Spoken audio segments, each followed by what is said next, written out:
pengennya intimate aja gitu, intimate wedding. Tapi ternyata background keluarga gitu tidak seintimate itu. Sangat paguyuban gitu. Kayak kalau perlu ada apa kayak kentongnya tong gitu ya, kayak datang semua gitu ya. Kalau gitu lebaran itu pasang tenda maksudnya. Iya kayak gitu. Jadi realistis nggak tuh wedding dress? Pengen di KUA, sebenarnya di KUA kayak nyesek gitu kayak. Ibu nggak ngalamin, tapi ibu dengar itu si mbak ini prosesnya ta'aruf, akhirnya dia nggak tahu kalau ternyata calon suaminya begini, akhirnya cerai. Itu ta'aruf, nah kayak gitu loh Kak. Jadi ada informasi yang masuk ke orang tua kita yang ternyata itu bikin mereka jadi overthinking terkait ta'aruf.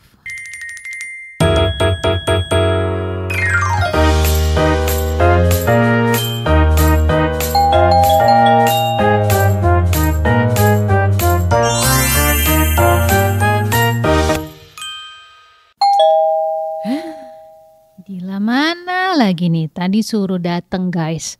Nyampe sini ditinggal ke kamar mandi. Sampai sekarang belum datang. Ih, mana nih anak? Ih, ayo, kenapa? Maaf dong, aku habis buang sesuatu dulu.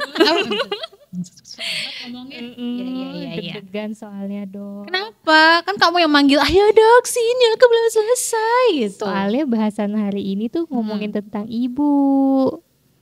Cara ngomong ke ibu mertua ya. Ish, ibu mertua. Ya, baik. Sebelumnya. Bukan sebelum ke ibu mertua, ke ibu aku dulu deh dok. Ke orang tua kita ya guys ya.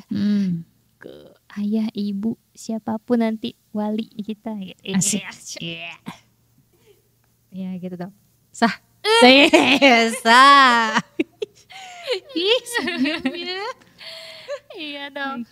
Aku kan kita kemarin sudah ngomongin banyak hal tentang dreams dan lain-lain gitu ya dong. Nah, sekarang saatnya ngomong atau berkomunikasi sama ibu. Tapi kan karena orang yang nggak ada nih, belum dateng, nanti dianggapnya aku berhayal. Kayak cuma apa sih? Kayaknya masih jauh deh kamu gitu. Atau gimana? Atau adakah perfect time gitu kita ngomong sama orang tua tentang pernikahan? Iya. Oke. Kapan waktu yang tepat untuk ngomong sama ibu? Gitu ya. Artinya apakah memang nunggu calonnya dulu ada baru kita ngomong? Tergantung nih kakak mau ngomongin apa dulu. Oke. Kalau kakak mau ngomongin tentang gimana calon yang kakak inginkan misalnya, itu bisa dari awal kan. Oh, berarti bisa berdiskusi. Ya pasti, iya dong. Karena gini Kak, karena kan nanti seperti yang kemarin kita omongin, nikah itu kan bukan cuma kakak aja gitu, tapi kakak dan ibu dan adik semuanya akan jadi bagian dari keluarga. Jadi kalau ditanya kapan, ya pada saat kamu memang siap untuk cari pasangan, atau misalnya sekarang aku lagi kepikiran nih, atau goals kamu sudah ada, itu kan lebih enak ngomongnya ya. Pada saat goals kamu udah ada, berarti setting goals selesai. Oh iya, berarti tahapnya benar. Betul. Setting goalsnya selesai dulu guys, supaya pada saat kamu ngomong sama ibu, itu ibu tuh ngeliat kamu udah mateng. Kamu tuh udah mikirin apa-apa yang sudah memang ingin kamu jalanin lah, seperti itu. Walaupun kayaknya kayak ini banget gak sih, muluk-muluk banget gak sih? Enggak, kan justru dengan kita nyampein lalu ibu doain, bukankah itu menjadi salah satu cara untuk doa kita diijabah, ya kan? Oh, jadi ekspres. Yes, jadi tadi, dan bisa jadi ibu juga punya masukan mungkin dari pengalaman hidupnya beliau dan merasa dilibatkan Kak. Jadi jangan nunggu orangnya datang. Justru kalau misalnya orangnya udah keburu datang, kaget nggak sih? Kakak gini deh, kakak jadi ibu. Oke. Tiba-tiba kayak anaknya datang terus ngomong, "Ibu, aku mau menikah." Tunggu dulu, sama siapa Neng gitu kan. Oh iya. Siapa ya kan? Pasti Karena nggak ada pembicaraan apa-apa sebelumnya. Lain hal misalnya kakak ngobrol santai sama ibu misalnya, "Bu, teman kakak ini kan udah banyak yang nikah ya Bu. Menurut ibu boleh dari sini. Menurut ibu laki-laki yang ideal tuh kayak apa sih?" Nah, jadi jangan kita dulu nih. Kebayang bertanya dulu ya sebelum karena menjelaskan. Orang tua tuh seneng banget ya jadi sumber yang dipercaya, merasa dibutuhin gitu Kak. Jadi coba menurut ibu tuh yang ideal kayak gimana sih gitu. Apaan sih? Nah kan pasti responnya akan jadi beda-beda ya gitu. Karena sebenarnya kita tuh sebagai ibu belum tentu siap anak kita nikah. Iya, belum tentu siap. Jadi bisa jadi responnya beda-beda. Tapi ya worth it. Itu baiknya sih dikomunikasikan sebelum datang. Sebelum datang. Baiknya memang sebelum datang. Jadi bahkan pada saat nyari, kita minta doa kan. Ibu doain ya gitu. Sehingga nanti pada saat ada, kamu bisa bilang, "Ibu, alhamdulillah aku sudah dapet pilihannya Allah yang kemarin aku ceritain sama ibu." Video. Enak gak sih?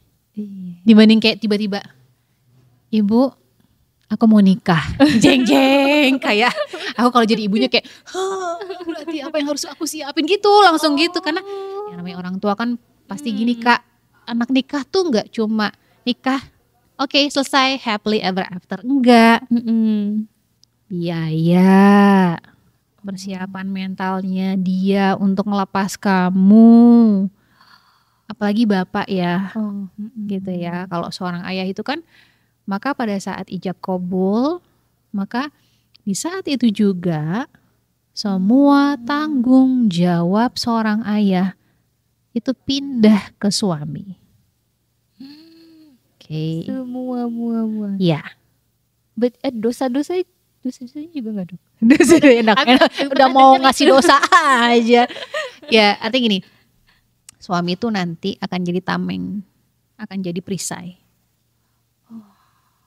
Bukan berarti nanti dosa istri itu akan ke suami, enggak gitu, karena kita akan menanggung dosa kita masing-masing. Gitu. Berarti ada salah kaprah di situ. Sebelum kita ditanya, itu suami kita dulu yang ditanya, dia dulu yang suruh bertanggung jawab terhadap apa yang kita lakukan. Iya, jadi sebenarnya kalau jadi suami tuh nggak mudah kalau dia tahu ya. Karena belajarnya tuh kan sebelumnya harusnya supaya dia tahu apa yang harus dia lakuin, apa yang dia siapin. Nanti kalau ditanya sama Allah, istri kamu udah ngapain aja, anak-anak kamu gimana, kayak gitu. Nah jadi kalau jadi ibu tuh gitu, mikirnya tuh bukan kayak luas kayak nanti gimana persiapan nikahnya, kemudian apa yang harus dilakukan gitu kan. Mau udah panjang deh. Udah belum lagi nanti mulai lagi mikir, wah waktu ibu nikah dulu, ya udah siap deh. Iya. Karena pasti akan flashback tuh. Gitu. Ada scene flashback. Ada scene flashback. Ibuku sih bilang gitu pada saat aku bilang bahwa aku mau nikah. Teman itu sebelumnya aku udah ngomong dulu ya. Dan emang sering ngobrol gitu. Sehingga ya kan ya sampailah ke kita tuh apa-apa yang menjadi pikirannya ibu kayak gitu. Nggak sesimpel itu. Udah sih aku nikah, udah pokoknya ntar aku yang ngurus selesai. Enggak juga, karena sampai kapanpun, berapa banyak pun anak kamu, umur kamu berapapun, kamu tetap gadis kecilnya dia. Setua apapun nanti kita. Gitu. Pandangan seorang ibu tuh seperti itu. Iya. Dan ya ibu adalah tempat yang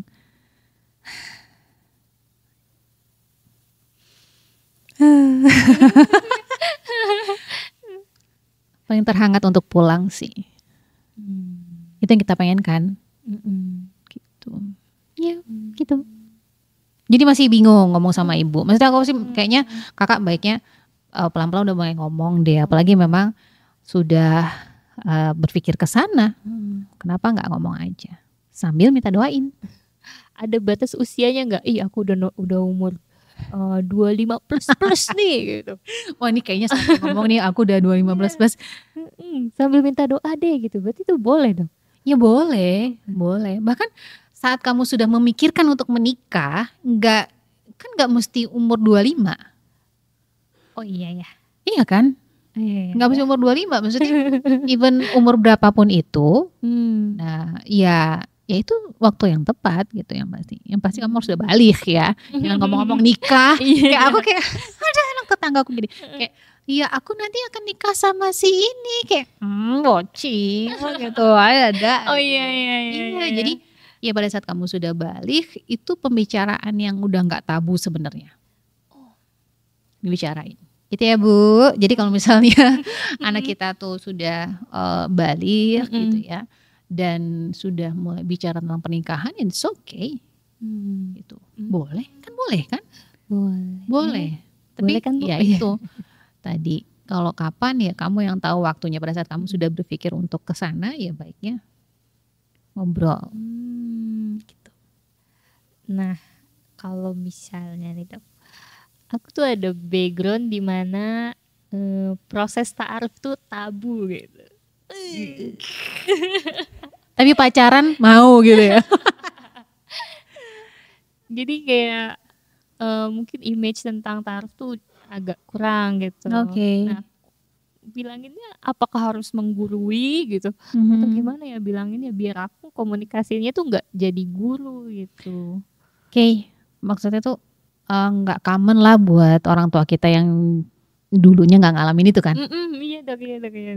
Kayak dulu ibu juga nggak apa-apa kok, ibu juga nggak ngapa-ngapain kok, kan? Kenapa sih emang ya nggak? Gitu.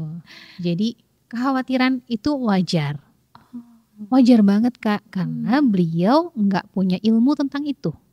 Satu, jadi orang khawatir itu ada dua hal. Yang satu dia nggak punya ilmu tentang itu, yang kedua dia terlalu banyak informasi tentang itu. Wah, kurang dan lebih. Iya. Jadi kayak gini, ibu itu biasanya bisa terjadi dua-duanya nih ya. Contoh gini, ibu nggak ngalamin, tapi ibu dengar itu si mbak ini prosesnya ta'aruf, akhirnya dia nggak tahu kalau ternyata calon suaminya begini, akhirnya cerai. Itu ta'aruf, nah kayak gitu loh Kak. Jadi ada informasi yang masuk ke orang tua kita yang ternyata itu bikin mereka jadi overthinking terkait ta'aruf gitu. Nah itu yang harus jadi pertimbangan tuh. Jadi informasi apa yang dimilikin sama orang tua kita terkait ta'aruf. Nah kalau misalnya kakak punya keluarga yang itu prosesnya juga ta'aruf, bisa tuh. Gitu. Tapi jangan nyari yang tadi ya, yang modelannya kayak bikin traumatis ya. Jadi atau mulailah dari cerita. Bu, aku tuh punya teman, cerita gitu. Prosesnya tuh gini loh Bu, gini dan lain-lain. Itu nggak mendekat, maksudnya nggak yang ujuk-ujuk cerita, enggak. Bisa sekali, 2 kali gitu. Dengan proses itu kamu tunjukin bahwa prosesnya berhasil. Tapi emang ya ternyata, Masya Allah ya, emang yang diminta sama Allah itu emang yang terbaik ya ternyata buat kita ya Bu gitu.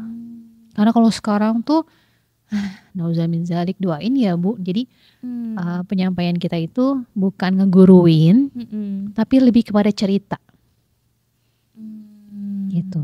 Awalnya cerita. Jadi cerita tentang kisah sukses ta'aruf. Penting banget. Penting tuh. Aku ngerasain kayak gitu sih, penting bahwa membuat opini gitu ya ke orang tua bahwa ta'aruf itu bukan proses yang mengada-ngada, bukan beli kucing dalam karung, dan memastikan mereka tahu tahap demi tahapnya. Itu lebih melegakan. Jadi tuh gini Bu, ta'aruf itu ini begini. Nah itu dikasih tahu. Jadi bukan yang nggak tahu, tapi malah justru lebih komitmen orangnya. Karena emang benar-benar untuk menikah. Gitu. Iya. Bayangkan, jadi seringkali Kak, bukan masalah apa yang disampaikan sama kakak, tapi lebih kepada cara kakak nyampeinnya. Gitu. Karena setiap kalimat itu ada tempatnya, setiap tempat tuh ada kalimatnya. Jadi pada saat kita jadi seorang anak, ya tempatkanlah diri kita bukan sebagai yang si paling tahu gitu ya, atau I know, tapi aku butuh gitu. Aku butuh ibu, aku butuh pendapat ibu, aku butuh masukan dari ibu, dan bisa dibuka dengan cerita, gitu. Berarti kita seninya berkomunikasi dengan orang tua. Berarti apakah itu juga trial juga buat nanti calon ngomong sama orang tua, bisa jadi itu nggak dok? Bisa jadi trial buat kita ngobrol sama nanti pasangan. Yes, bisa, sangat. Karena yang namanya seni komunikasi kan nanti 70%, 80% itu isinya adalah komunikasi. Kita kan hubungan sama orang pasti cara komunikasi kan. Iya. Nah jadi gimana kita, dan ini nggak berlaku hanya ibu aja. Semuanya. My friend. Semuanya. Emang ada di sini yang senang diguruin. Ibu pokoknya aku pengen ta'aruf ya.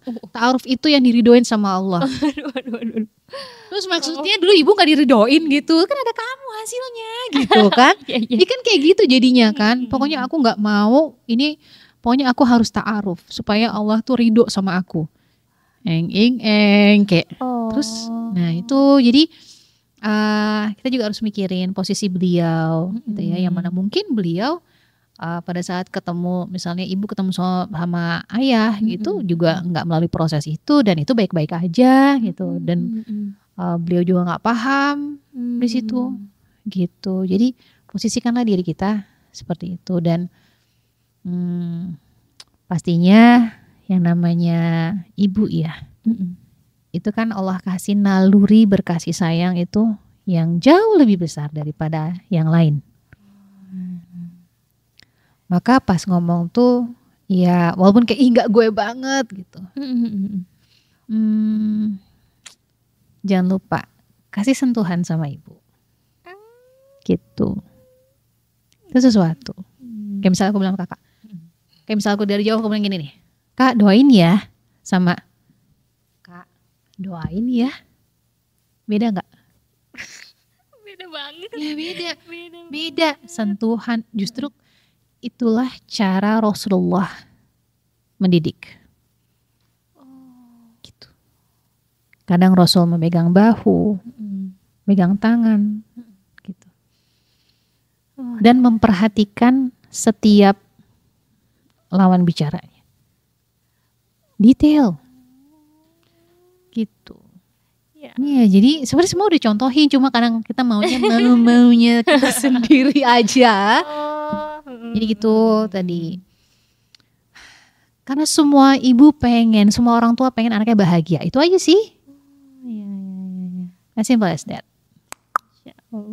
Masya Allah. Manggut.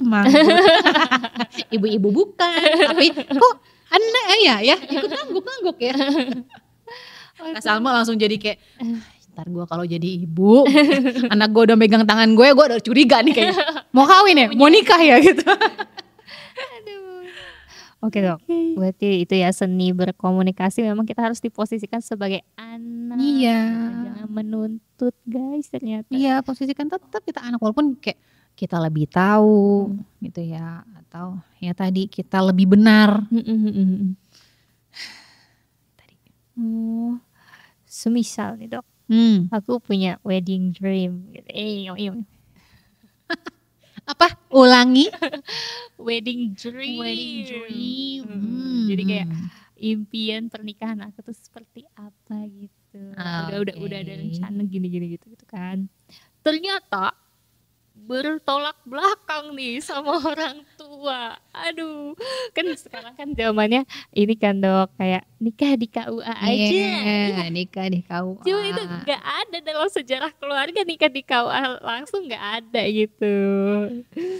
Terus juga adat istiadat gitu-gitu. Ya udah pengennya intimate aja gitu, intimate wedding. Tapi ternyata background keluarga gitu tidak se-intimate itu. Sangat paguyuban gitu. Kayak kalau perlu ada apa kayak kentongnya tong gitu ya, kayak datang semua gitu ya. Yang kalau lebaran itu pasang tenda maksudnya. Iya kayak gitu. Jadi realistis gak tuh wedding dream-nya? Pengen di KUA, sebenarnya di KUA kayak nyesek gitu kayak kebayang. Nah itu ada rule sebenarnya diperbolehkan gak sih Dok? Dan kalau misalnya kita tetap kekeh gitu sama apa wedding dreamnya kita, durhaka gak sih Dok jatuhnya? Atau bagaimana? Oke. Soalnya takutnya nanti orang tua kan ridho Allah, ridho orang tua. Nah kalau orang tuanya gak ridho, nanti Allah gak ridho, itu apakah bisa hal itu dibenarkan gitu? Ya, ini tuh emang pembicaraan yang relate banget kalau kita udah bicara fase-fase tadi ya. Kayak udah oke, secara jodohnya, maksudnya kayak calonnya udah ada, dan ibunya juga, orang tua juga udah oke. Maka next stage round 3 gitu ya. Gitu kayak. Yang berikutnya adalah tentang the wedding day. Nah, boleh nggak kita punya wedding dream? Boleh nggak? Kak Salma? Boleh. Hana bilang boleh, Kak Salma bilang boleh. Oke ya, semua voting deh. Oke, boleh. Ya. Jadi boleh punya wedding dream tuh boleh. Dan boleh nggak kita sampein ke orang tua kita? Boleh aja. Ya, selama memang tadi pada saat kita menyampaikan satu, caranya lagi-lagi. Oke, caranya nggak ngeguruin. Seperti tadi kita bilang bahwa tetap posisikan bagaimanapun, tetap posisikan dia sebagai anak. Ya, dan tipsnya sih kalau aku sih lebih ke kayak curhat lah gitu. Berkomunikasi. Betul. Curhat. Dan jangan pernah kamu misalnya gini, beralasan wedding dream itu kamu pengen di KUA lah, pengen apa, itu dengan alasan kayak aku nggak mau ngebebanin ibu. Iya Dok, itu salah satu alasannya Dok. Iya kayak gitu. Itu kayak nggak jarang orang tua tuh kayak malah merasa ditantangin Kak. Oh gitu Kak? Iya kayak enggak gitu.